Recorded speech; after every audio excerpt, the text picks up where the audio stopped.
This is not about politics. So the answer is, it is absolutely worth it, no matter what happens even if you politically. lose the Senate. Because and I tell you, and I just disagree that Republicans are going to have a winning issue on this if they decide to run on it, because they got to explain what repeal means. So there it is. Jay Carney now saying Obamacare has been worth any political consequences, even if it means Democrats lose the Senate come November. Carney making these remarks as a new poll shows a majority of Americans still have a harsh view of Obamacare's rollout. Let's debate all of this. Lars Larson is a syndicated radio host. Simon Rosenberg, former Bill Clinton campaign advisor and president and founder of the New Democrat Network. Gentlemen, great to see you. Good to be here. Nice to see you. Simon, let me start with you. So you heard Carney there saying that the implementation of Obamacare is worth losing the Senate. How do you think the Senate Democrats feel about that proclamation? I think what Jay was saying in the second part of the answer was that he doesn't think we're going to lose the Senate because he doesn't think the Republicans can run on Obamacare. I mean, look, I think where we're going to end up this year on Obamacare politically is it won't be as good as the Democrats want or as bad as the Republicans think it's going to be. It's going to be somewhere in the middle, which means that it's going to be other issues like the economy, events overseas that are going to determine what happens in the fall elections this year. All right, so we have an AP poll, Lars. Have you seen it? The question was, were there any problems signing up for the health care insurance? 71% say yes and only 28% no.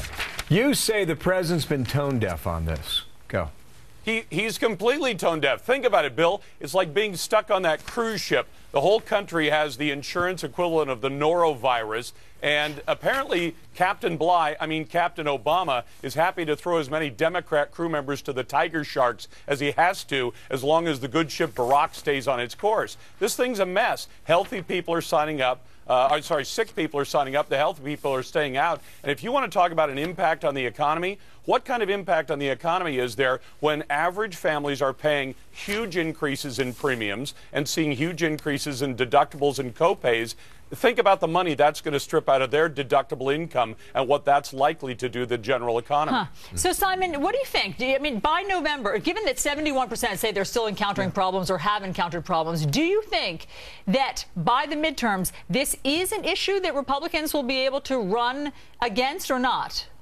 Look, I think the economy's getting better now. Obamacare is clearly getting better. Clearly what's happening in the Middle East and abroad is getting a little bit worse. And I think if you look at that same poll that you cited, Barack Obama's poll numbers went up by 3 percentage points. You actually saw a climbing his approval rating, and you saw the Democrats and Republicans dead even in the congressional generic. And so what it means is that midway through, it's kind of a jump ball. You know, we don't really know how this thing's going to break.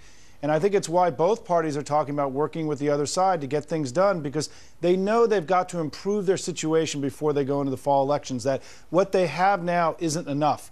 And I just don't think the Republicans are going to get as much out of Obamacare as they thought a few months ago. So, Lars, what do you make of that?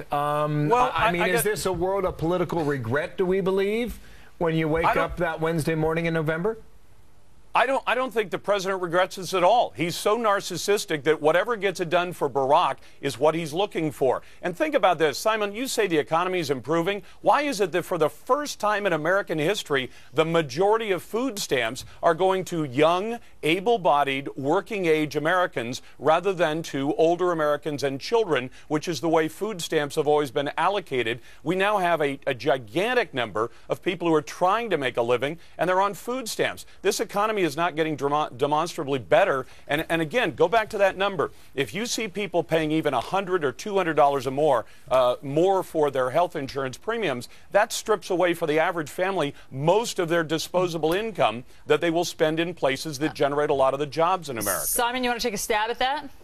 Well, it's all speculative. I mean, the doomsday scenario in Obamacare, we've been hearing about it, hasn't happened.